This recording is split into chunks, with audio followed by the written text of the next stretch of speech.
고대 로마에서 가장 포악한 황제가 누구냐라고 한다면 우리는 다들 알고 있을 것입니다.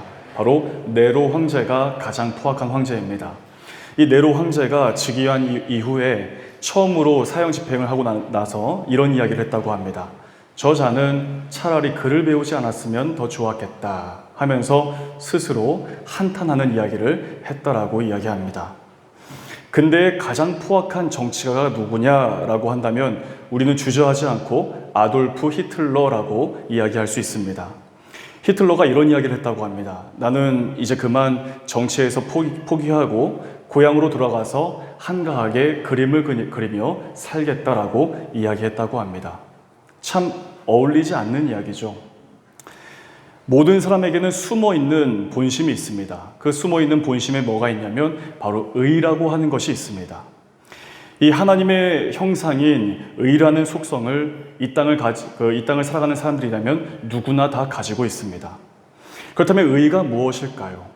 이 의는 바로 하나님의 질서입니다.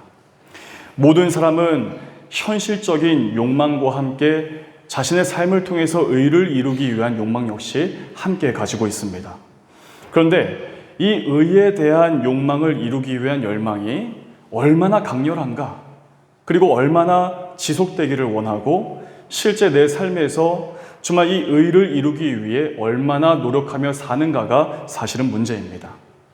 모든 사람의 본성에는 의가 분명히 있지만 이 의를 내 삶을 통해서 이루려고 하는 열망이 아주 약하기 때문에 오늘 우리가 살아가는 이 세상은 참으로 불의함으로 가득한 이유가 되는 것입니다.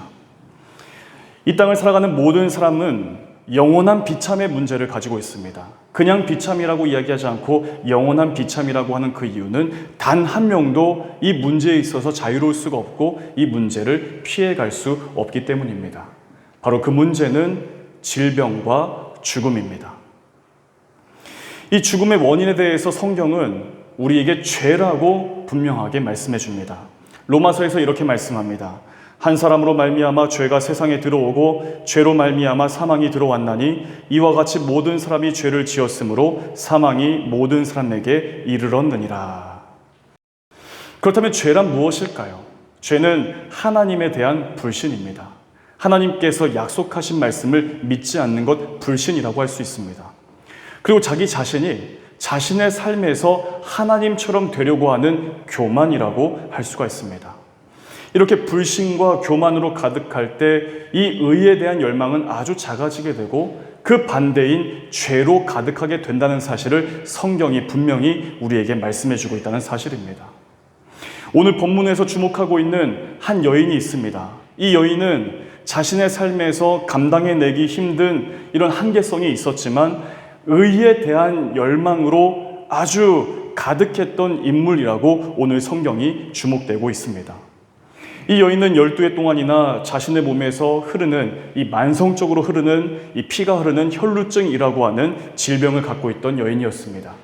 이 질병에 대해서 레위기 15장 25절에서 이렇게 말씀합니다. 만일 여인의 피의 유출이 그의 불결기가 아닌데도 여러 날이 간다든지 그 유출이 그의 불결기를 지나도 계속되면 그 부정을 유출하는 모든 날 동안은 그 불결할 때와 같이 부정한즉이라고 말씀합니다. 무엇입니까? 죄입니다.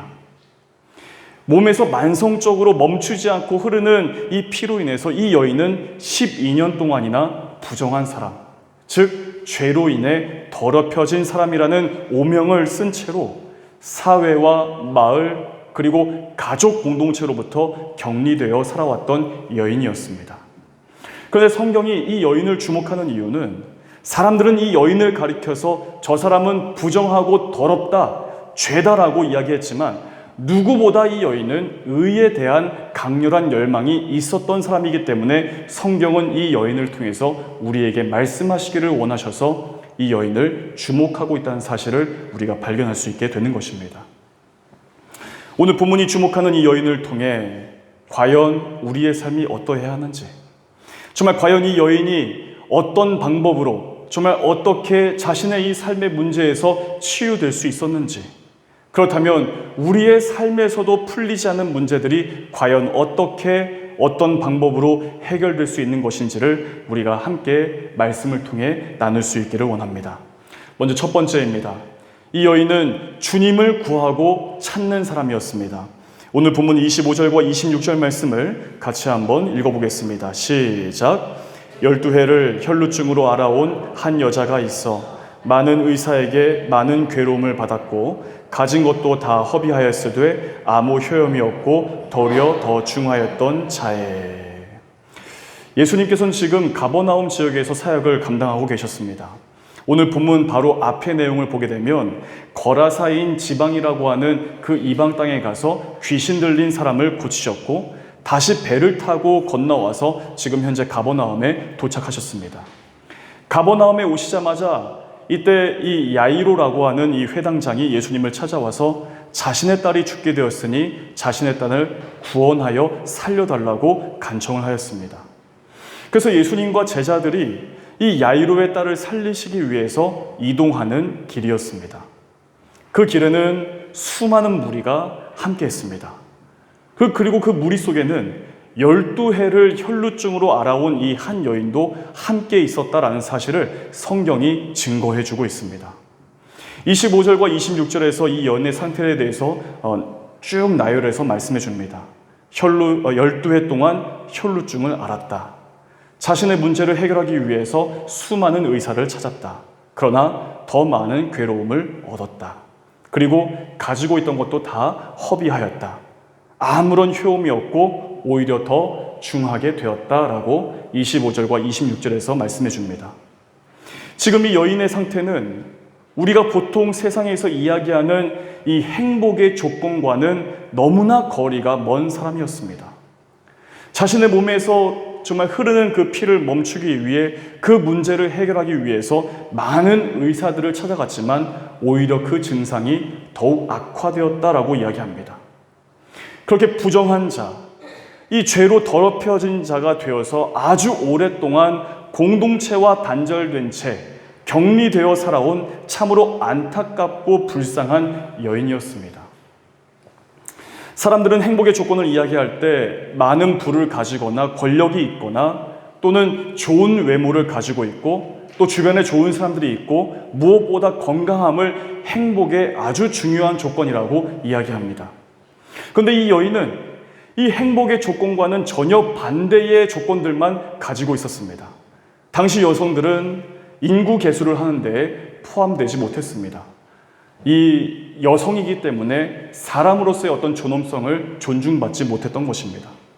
게다가 이 여인은 12년 동안이나 질병을 안고 살아왔습니다. 병은 무엇입니까? 악취를 낼 수가 있습니다. 그리고 전염시킬 수 있기 때문에 사람들이 가까이 다가갈 수가 없습니다. 그래서 격리 조치가 필요한 것입니다. 게다가 이 여인이 살고 있던 사회는 유대 사회입니다. 특별히 누군가에게 해를 가하거나 의도적으로 괴롭힌 일이 없는데 자신에게 억울하게 찾아온 이 질병으로 인해서 부정한 사람이 되었고 그래서 공동체로부터 격리되었습니다. 이 병을 치료하기 위해 수많은 의사들을 만났고 많은 돈을 쏟아부었지만 돌아온 것은 그 증상이 더욱더 악화되었다라는 사실을 말씀해주고 있습니다. 그야말로 삶에서 희망을 찾아볼 수 없는 사람이 바로 오늘 본문이 주목하고 있는 여인이다라는 사실입니다. 이렇게 이 여인을 성경을 통해서 생각해보면 어떤 생각이 드시냐면 바로 두려움에 사로잡힌 인생이다. 정말 한치 앞을 알 수 없는 불안한 삶이다. 더 나아질 것을 바라고 선택했지만 그 선택으로 인해 더 나빠지고 더 많이 무너져 버린 인생이다. 실패와 불확실함으로 가득한 인생. 그래서 잔뜩 몸을 웅크렸더니 정말 상당히 위축된 그런 불쌍한 인생이라는 사실을 우리가 이 말씀을 보게 되면 충분히 생각해낼 수가 있습니다. 그런데 주님께서 길을 가시던 중에 이 여인 때문에 길을 멈추셨습니다. 왜 예수님께서는 가시던 길을 멈추셨을까요? 바로 이 여인 때문입니다. 이 여인이 주님을 찾고 주님을 구하는 사람이었기 때문입니다. 이 혈루증 여인은 12년을 이 질병의 고통 속에서 두려움에 사로잡힌 채 잔뜩 웅크린 채로 사람들과 멀리 떨어진 곳에서 홀로 쓸쓸히 살아왔습니다. 그런데 사람들이 많이 모여 있는 곳으로 자신의 몸과 마음을 일으켜서 나아올 수 있었던 가장 주된 이유는 바로 예수 그리스도 한 분 때문이었습니다. 예수님을 구하고 예수님을 찾고자 하는 그 열망 때문에 지금 여기 바로 주님 앞에 나와 있었다라는 사실입니다. 사랑하는 성도 여러분, 우리가 믿는 우리 주 예수 그리스도께서는 주님을 찾고 주님을 구하는 자를 결코 외면하지 않으시고 그리고 그 자를 만나주시는 자비하신 하나님이십니다. 그 어느 누구든 주님을 찾는 자에게 주님 자신을 내어주시기 때문입니다. 시편 9편 10절에서 이렇게 말씀합니다. 여호와여 주의 이름을 아는 자는 주를 의지하오리니 이는 주를 찾는 자들을 버리지 아니하심이니이다. 마태복음 7장 7절과 8절에서 이렇게 말씀합니다. 구하라 그리하면 너희에게 주실 것이요 찾으라 그리하면 찾아낼 것이요 문을 두드리라 그리하면 너희에게 열릴 것이니 구하는 이마다 받을 것이요 찾는 이는 찾아낼 것이요 두드리는 이에게는 열릴 것이니라. 시편 34편 10절입니다. 젊은 사자는 궁핍하여 줄일지라도 여호와를 찾는 자는 모든 좋은 것에 부족함이 없으리로다. 사랑하는 여러분, 주님은 주님을 찾는 사람 그리고 주님을 구하는 사람과 언제나 함께 하시기를 원하시는 참으로 좋으신 하나님이십니다. 오늘 예배를 드리는 분들 가운데 혹시 이 혈루증 여인과 같은 고통을 겪고 계시는 분들이 혹 여기에 계십니까? 아마 12년 동안이나 외부로 출입하지도 못했고 누군가를 만나지도 못하며 정말 그 극심한 두려움 속에서 질병이 주는 고통으로 지내온 이 여인이 겪었던 이 고통보다 더 큰 어려움 속에 계시는 분들이 혹 계십니까? 우리는 이 여인이 했던 일에 대해서 주목해야 합니다. 정말 아무도 이해할 수 없는, 정말 아무도 경험해보지 못한 이 지독한 고통스러운 이 그의 삶 가운데에서 이 여인이 했던 일입니다. 바로 그것은 주님을 찾고 주님을 구하는 것이었습니다. 바로 이것이 의입니다. 주님을 찾아야 합니다.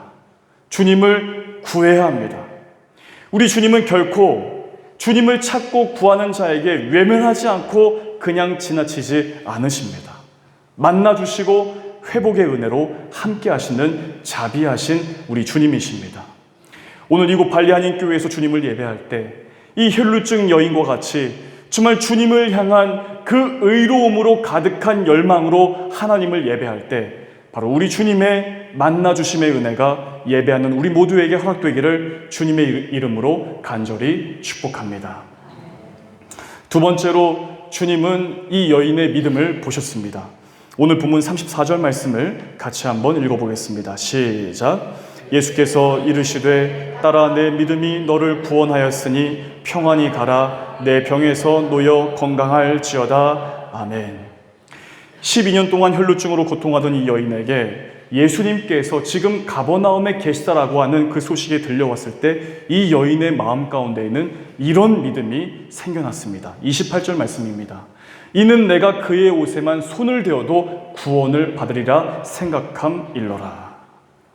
이 자신의 고통스러운 삶이 정말 오랫동안 힘들게 했던 이 질병의 문제뿐만 아니라 부정하다라고 더럽혀진 그 모든 죄악에서부터 구원받을 수 있을 거라고 하는 그 믿음이 이 여인에게 생겨난 것입니다. 단지 예수님의 옷에 손을 대었기 때문에 지금 이 여인이 병에서 나은 것이 아닙니다. 31절에 제자들의 대답을 보면 이 사실을 더 분명하게 알 수 있습니다. 제자들이 여짜오되 무리가 애워싸 믿는 것을 보시며 누가 내게 손을 대었느냐 물으시나이까 하되. 이미 예수님의 옷에 손을 댄 사람들은 이 혈루증 여인 외에도 굉장히 많았습니다. 왜냐하면 수많은 사람들이 무리가 되어서 예수님을 애워싼 채로 예수님과 부대끼면서 지금 이동하고 있는 길이었기 때문입니다. 그런데 이 여인이 내민 손은 그녀의 간절한 믿음이 담겨진 손이었습니다. 27절에서 이 여인이 가진 믿음이 무엇인지를 잘 말씀해 줍니다. 예수의 소문을 듣고 무리 가운데 끼어 뒤로 와서 그의 옷에 손을 대니. 여기 보게 되면 손을 대니라는 표현이 있습니다. 이 손을 대니 이 표현을 헬라어 원어로 살펴보면 손을 대다는 것이 그저 지나가다가 우연히 스친 것을 뜻하는 것이 아니라 마치 예수님의 옷을 붙잡는 것처럼, 그러니까 일부러 의도적이고 목적을 가지고 손을 대었다라고 하는 그런 표현입니다. 즉 믿음으로 손에 손을 대었다라고 볼 수가 있습니다. 예수님께서 내 병을 반드시 고쳐주시고 나를 구원해 주실 것이라는 그 믿음으로 예수님의 옷에 손을 댄 것입니다. 어떻게 이런 믿음이 생겼을까요? 이 여인은 유대 사회에서 살았습니다. 당시 유대 사회는 유대 율법이 아주 강력하게 적용되던 때였습니다. 율법에 따라 부정하다라고 지목되게 되면 죄를 지은 것이고 부정하게 되는 것입니다. 율법에서 질병으로 인해 부정함 때문에 전염을 일으키고 그 질병을 전파할 수 있으니 공동체로부터 격리되라라고 하면 공동체 바깥으로 나올 수밖에 없었습니다. 그런데 지금 이 여인의 모습을 보십시오. 무리 가운데로 끼어 공동체에서 격리되어 있는 것이 아닙니다. 격리되어 있었는데 지금 무리 한가운데로 이 여인이 들어와 있습니다. 게다가 그의 옷에 손을 대어라고 성경이 말씀합니다. 우리는 지난 3년 동안 이 코로나의 고통을 겪었습니다. 코로나에 확진되면 자가격리를 해야 합니다. 외출도 안 되고 누군가를 만나서도 안 되고 반드시 마스크를 착용해야 합니다.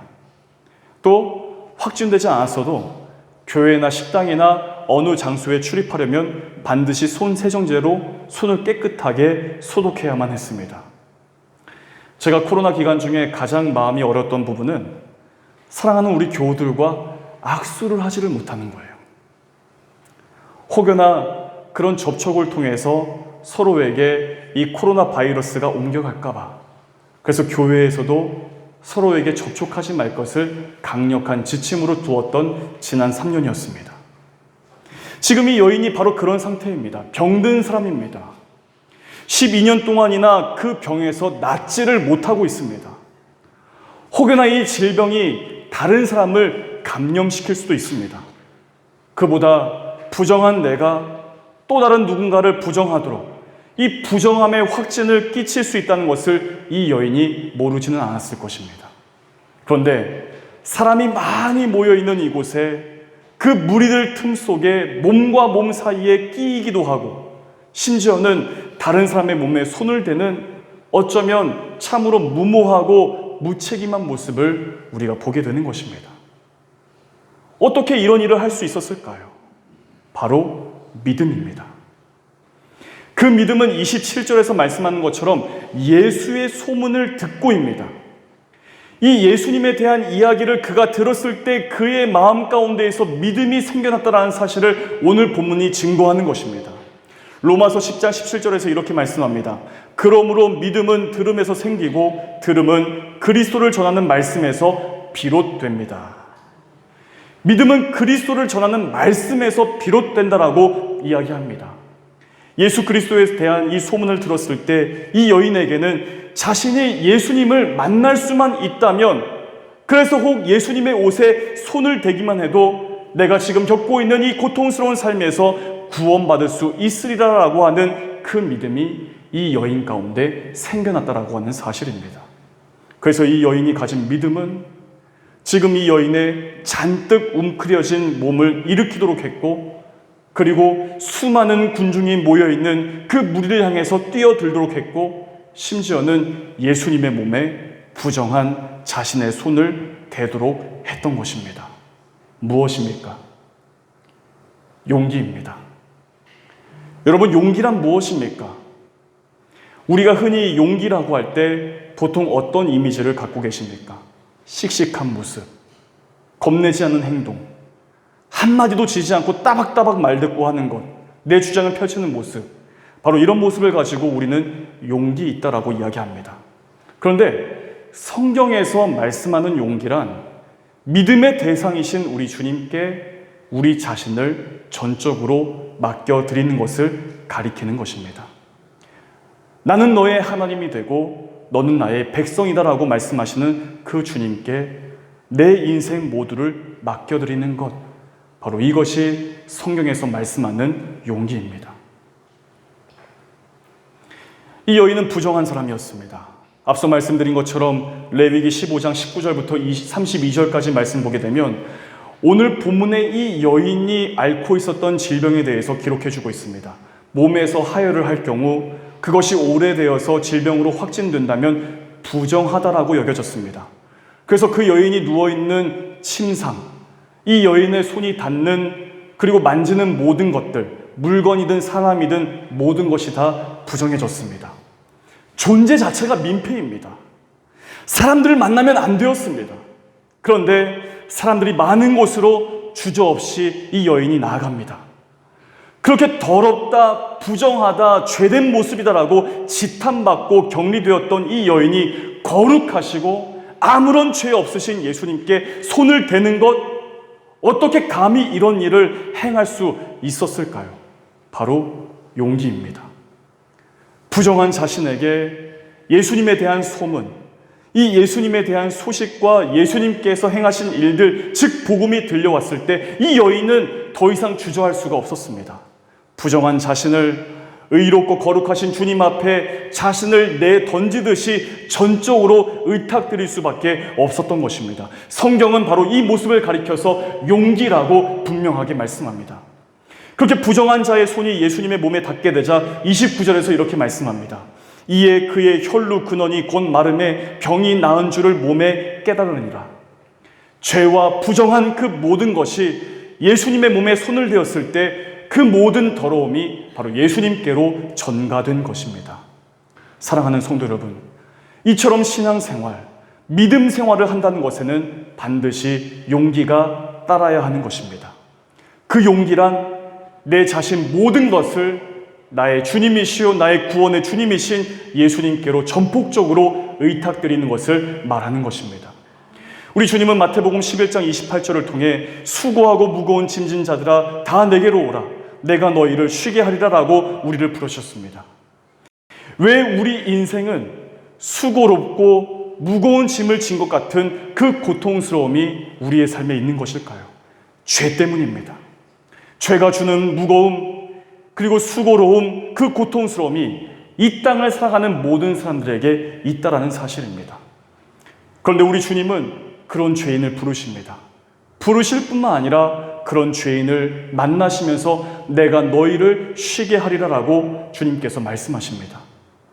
그런 죄인들을 부르시고 죄인들을 만나시면서 사람들 안에 있는 그 죄의 무거운 짐들이 주님께로 전가되면서 바로 죄의 이 무거운 짐들이 가벼워지고 정말 죄에서 구원받은 자들이 바로 나의 모든 죄를 용서하신 메시아이신 예수 그리스도를 주변에 전파하는 그 모습들이 복음서의 곳곳에서 기록되어져 있고 우리에게 말씀하고 있다는 사실입니다.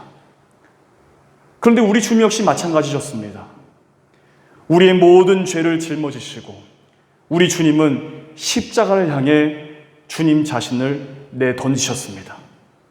정확하게는 우리의 죄를 십자가에 진 채로 그 거룩하시고 완전히 의로우신 하나님을 향해 주님 자신을 내던지듯이 전폭적으로 의탁드린 것입니다.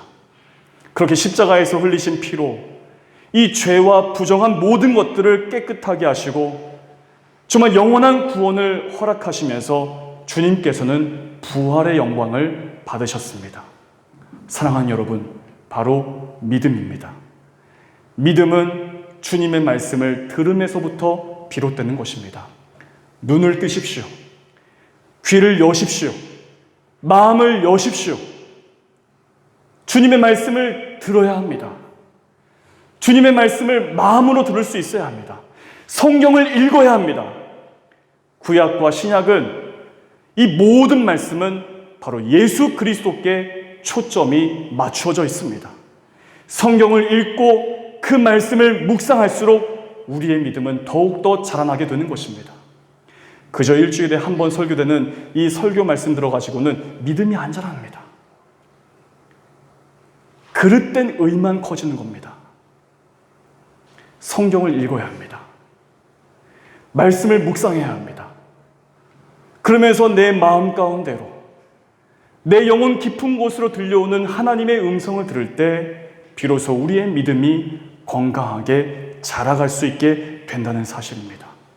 그렇게 생겨난 믿음으로 우리 주님께 우리의 삶 모두를 지금 이 여인처럼 전적으로 맡겨드릴 수 있는 우리 모두가 되시기를 바랍니다.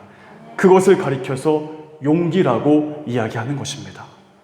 주님이 우리를 구원하시기 위해 정말 십자가의 자신을 내던지셨듯이 십자가를 지고 하나님을 향해 완전히 의탁하신 우리 주님과 같이, 그리고 오늘 혈루증 여인과 같이 우리 주님을 향해 우리 자신을 온전히 맡겨드릴 수 있는 믿음과 용기가 우리 모두에게 허락될 수 있기를 간절히 바랍니다.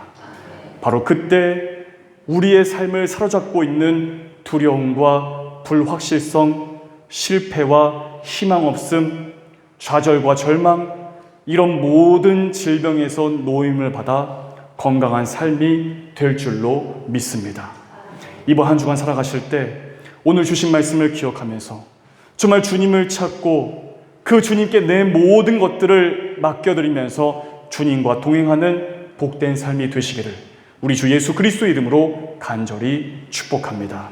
기도하겠습니다.